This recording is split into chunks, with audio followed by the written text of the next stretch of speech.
The air was heavy with the smell of burning cedar, sharp, bitter, choking, as if the breath of 1,000 forgotten gods had been set all light all at once. Then the screams came, high, piercing cries that ripped through the night like blades scraping stone. You can almost see it. Shadows fleeing across polished marble courtyards, white robes flashing in torchlight, then darkening to red beneath the cold gaze of the moon. Soldiers laughed as they dragged them out. Rough hands clamped around fragile arms. Armor clashed and rang, drowning out pleas spoken in a tongue that was half Greek, half something older and more Eastern, a mystery Rome never bothered to understand. One by one, the gates gave way. Wood splintered, stone cracked. Inside the inner sanctum, young women, untouched guardians of royal blood, huddled together, whispering prayers to gods who no longer answered. A commander shouted an order, and the night erupted. But understand this, what you're about to hear is not just a story of violence. It involves systematic sexual assault and mass enslavement. These events are recorded by ancient sources and they are disturbing. If you need to step away, that's understandable. For those who stay, our purpose is not to exploit suffering, but to understand the system that produced it. Because this was not random brutality. This was calculated retribution, a machine engineered by Roman discipline, sharpened by steel, and fueled by long festering grudges. To understand why, we have to go back. In 88 BC, Mithridates VI, king of Pontus, unleashed what became known as the Asiatic Vespers. In a single coordinated night, an estimated 80,000 Roman settlers across Asia Minor were slaughtered. Men, women, children dragged from their homes, butchered in the streets, hunted down even inside temples. Sanctuaries meant nothing. Blood soaked the same stone roads where Roman merchants had once traded silk, wine, and spice. Rome was already tearing itself apart with internal conflict. But this was an insult it could not ignore. Enter Lucius Cornelius Sulla, a patrician general with a taste for victory and for vengeance. Sulla did not march east merely to restore order. He marched to erase humiliation. The Pontic kingdom, stretching from the Black Sea deep into Anatolia, became his music target. Cities allied with Mithridates, including Athens itself, had dared to defy Rome. They hosted Pontic armies. They celebrated Roman deaths. Sulla's answer was war. A war that reached its most violent phase between 87 and 83 BC, as his legions tore through Greece and Asia Minor on their long march back toward Italy. Ancient historians argue over the numbers, but most estimates, music, suggest that between 6,000 and 10,000 women, royal attendants, temple guardians, daughters of noble houses, were violated or enslaved as punishment for alliance with Pontus.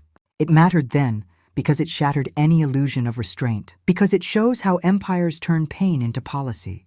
Picture Rome in the late 2nd century, BC, a republic that stretched from Spain to Syria, yet cracked beneath its own weight. Senators bickered endlessly while ambitious generals built personal armies, loyal not to the state, but to their commanders. Power no longer flowed from law, it flowed from legions. Pontus under Mithridates was no minor kingdom. It was a Hellenistic powerhouse, blending Persian splendor with Greek music intellect. Its armies swelled with mercenaries. Its treasuries overflowed with Black Sea gold, and resentment toward Rome ran deep.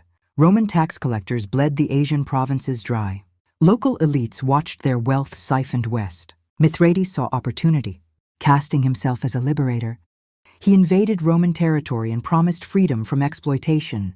The Asiatic Vespers were his masterstroke. Secret letters were sent to cities across Asia Minor, ordering them to kill every Roman and Italian resident on a specific day. No exceptions, no mercy. Bodies piled up in Ephesus, Pergamon, Adramyttium. Rome reeled. Sulla, fresh from victories in Africa and Italy, was given command, then briefly stripped of it by political rivals like Marius. That betrayal triggered Sulla's first march on Rome itself, a shocking act that shattered centuries of tradition. He reclaimed his legions, crossed the Adriatic, and turned Greece into a battlefield. This was not a monster born fully formed. Sulla was forged, born in 138 BC to a once noble family fallen music into obscurity. He grew up on the margins of Rome's elite. He lived among actors, music courtesans, and gamblers. He tasted luxury early and learned how easily it vanished. Ambition hardened him. His rise began under Marius during the Jagarthine War when Sulla outmaneuvered rivals and captured the Numidian king through calculated diplomacy. That success changed him. Then came the social war in Italy, where he crushed rebellious allies and earned fierce loyalty from his troops and scars that never truly healed. But the Asiatic music Vespers changed everything. Reports flooded Rome, entire families butchered, wealth seized. Roman survivors told stories of terror that ignited public fury. Sulla, now consul, reportedly told his officers, "They struck first, we will strike last." He reshaped his army. Higher pay, brutal discipline, networks of informers. Desertion meant death. Loyalty meant reward. Trauma became fuel. Some losses were personal. A distant cousin was killed in Pergamon. Whether or not that truly mattered, it fit the narrative Sulla needed. Vengeance was no longer abstract. It was policy. In 87 BC, Sulla landed in Greece with roughly 30,000 men. Waiting for him were Pontic proxy music forces, more than 100,000 strong, commanded by Archelaus, a skilled admiral turned general. Cities wavered, some defected back to Rome. Athens did not. Its ruler, the tyrant Aristion, mocked Sulla from the walls. The siege began that winter. The sun sank low over the Acropolis, casting long shadows across dusty plains. The air choked with smoke, sweat, and unwashed bodies. Inside the city, life went on barely. Markets still buzzed, though food grew scarce. In a modest house near the Agora, a young woman named Eudoxia moved quietly through the dim light. At 20 years old, she served as a handmaiden in the Pontic royal entourage, sent to strengthen music Aristion's court. Her life before the war had been sheltered. Poetry lessons in Cyops' palaces, tending sacred flames for the goddess, dreaming of a noble marriage. Not this. Her friends gathered close, sharing thin bread and whispered stories, to drown out the distant thud of Roman rams battering the gates. "The Romans will tire," someone murmured. Eudoxia nodded. "But doubt NG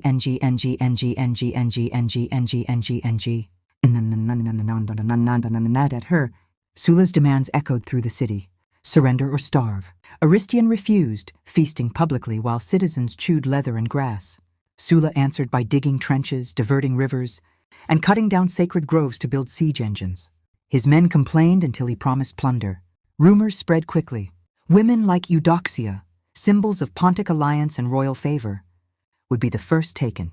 She hid a small dagger in the folds of her garment, unsure whether it was meant for defense or something else.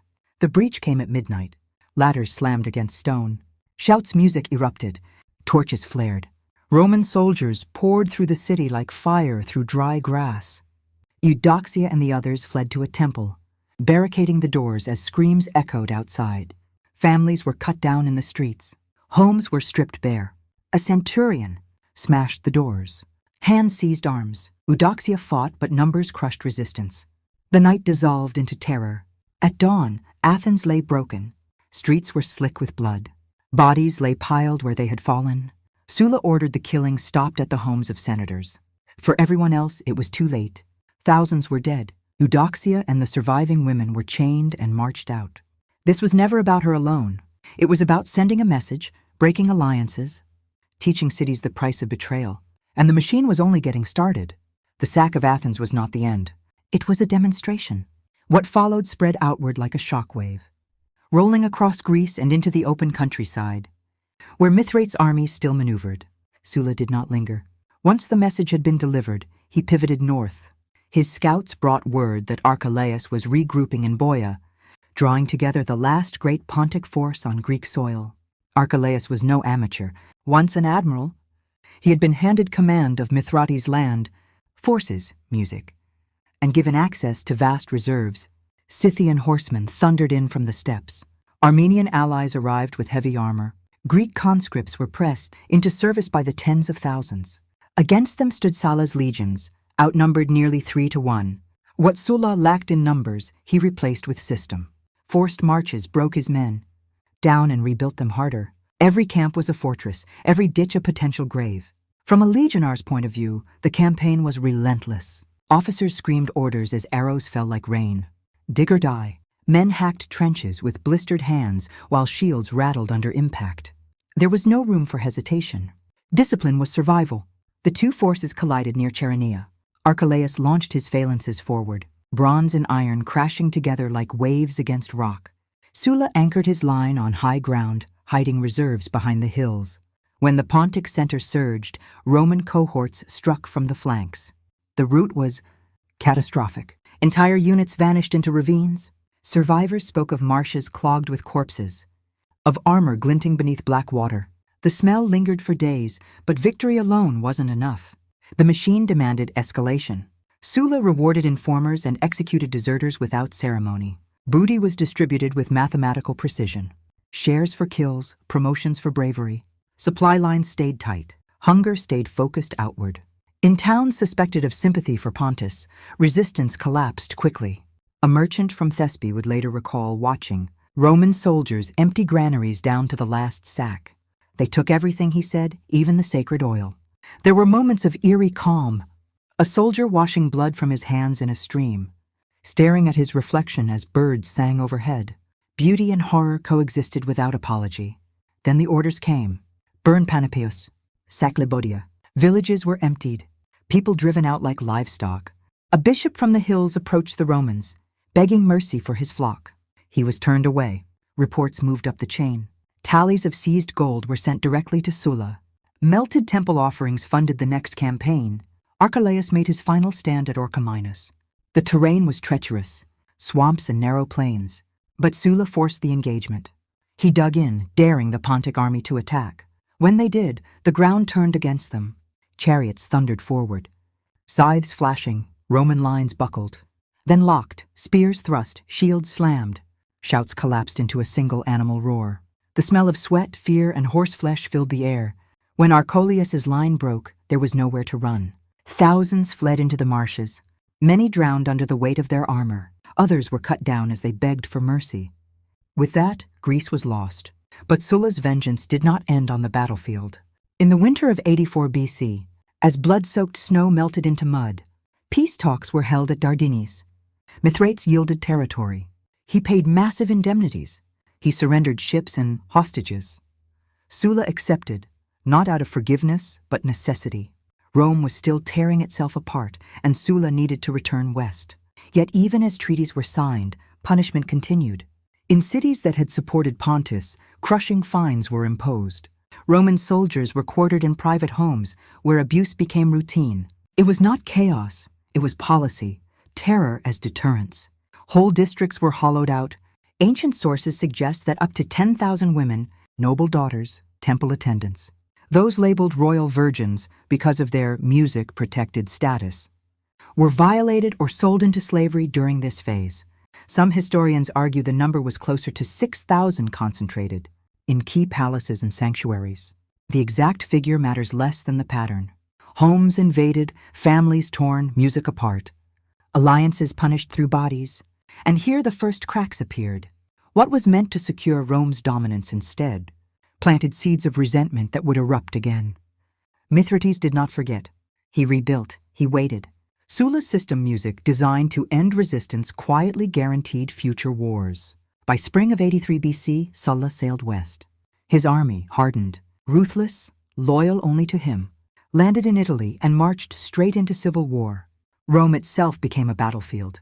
At the Colline Gate, Sulla crushed the forces of Marius's heirs. Thousands of prisoners were slaughtered. Inside Rome's circus, while their screams echoed through the Senate chambers. By the end of the year, Sulla was dictator. He posted lists of enemies, prescriptions, and offered rewards for their deaths. Senators, knights, old rivals. Thousands were executed, their property seized. Terror once again became administrative, music, and then, just as abruptly, Sulla stepped away. In 79 BC, he retired. Soon after he died, not in battle, but from disease. His body was paraded through Rome in triumph. His supporters scattered. His enemies stayed silent. But the damage endured. Pontic remnants regrouped under Mithridates, who launched 2 more wars against Rome.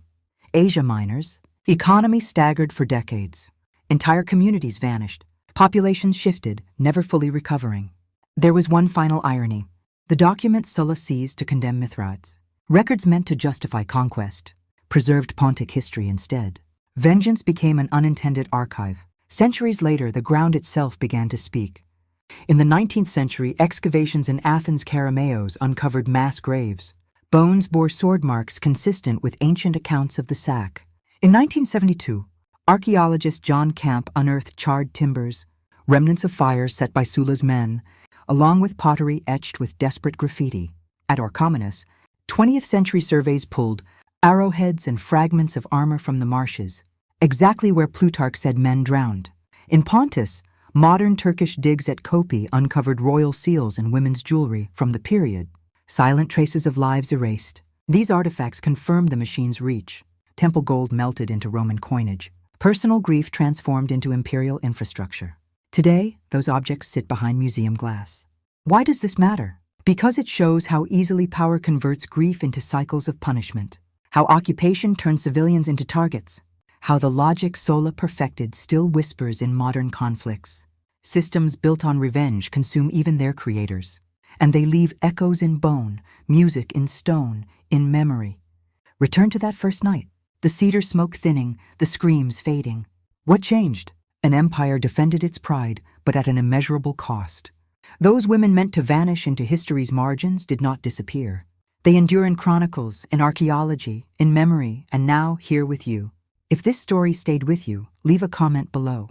What echoes of Sulla do you recognize today? Their voices survive through yours. The violence did not end when the treaties were signed, and it did not end when Sulla sailed west. That is the lie empires always tell, that brutality is temporary, that order will follow. What actually lingered was something quieter and far more corrosive. Fear. In the Pontic cities left behind, life resumed under occupation, but nothing was the same. Heavy fines drained treasuries already weakened by war. Land was confiscated and redistributed, music to collaborators or Roman creditors. Families, once at the center of civic life, vanished overnight, killed, enslaved, or scattered. Temples reopened, but their offerings were gone, melted down, and shipped west to fund Rome's next crisis. For women taken during the reprisals, survival meant erasure. Those enslaved were absorbed into the vast Roman economy, renamed, reclassified. Their origins blurred with time. Some were sold in Italy. Others disappeared into households across the Mediterranean. A few may have borne children who never knew where their mothers came from. Ancient sources rarely followed their fates. Empires count victories, not lives afterward. But the consequences were not invisible to everyone. Local resentment hardened into tradition. Stories were passed down quietly. Which families had resisted, which had cooperated, which gods had been silent. When Mithridates reignited war against Rome, he drew on that memory. Not just propaganda, but lived grievance. The system Sulla built to crush resistance ensured it would return. Back in Rome, Sulla's shadow loomed long after his death.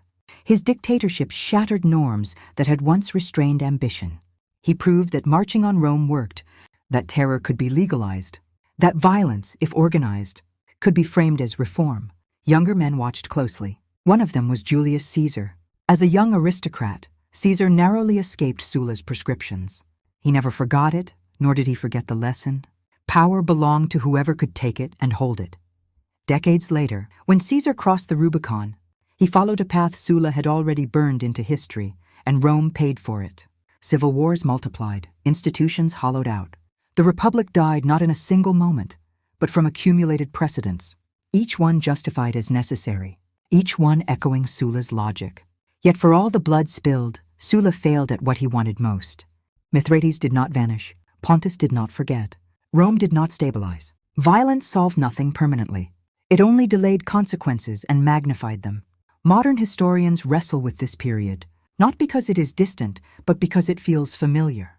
Occupation, collective punishment, sexual violence as intimidation, economic ruin as deterrence. These are not relics of antiquity. They are recurring tools. Archaeology has made that impossible to deny. At Athens, mass graves show no distinction between combatant and civilian. At Orchomenus, the landscape itself preserves the memory. Armor trapped in marshes, arrowheads embedded in soil. In Asia Minor, jewelry buried in haste tells of people who never returned to retrieve it. These are not symbols. They are receipts. Each artifact represents a choice made by a system that valued dominance over restraint. Each one marks a life caught between policy and consequence. And this is why the story matters. Not because Sulla was uniquely cruel. He wasn't. He was efficient. He understood how to turn outrage into obedience, fear into infrastructure. That is what makes him dangerous and relevant. When states justify violence as necessary order, when civilians become leverage, When revenge is framed as stability, we are no longer far from Sulla. Return again to that first night. The marble courtyards, the torches, the laughter of soldiers who believed history was on their side. The women dragged into darkness, convinced their names would be forgotten. They weren't. They remain not as statistics, but as warning. Empires rise quickly when they abandon restraint. They fall just as surely when violence becomes their language. What survives are the echoes in chronicles, in ruins, in questions we still ask. What is security worth? Who pays for it? And how many times will history repeat the same lesson before it finally sticks? You listen music to this story. That matters because memory is the one thing systems of erasure never fully control. If this story made you reflect, share your thoughts below. Where do you see these patterns repeating today? The past is not silent. It's waiting for us to recognize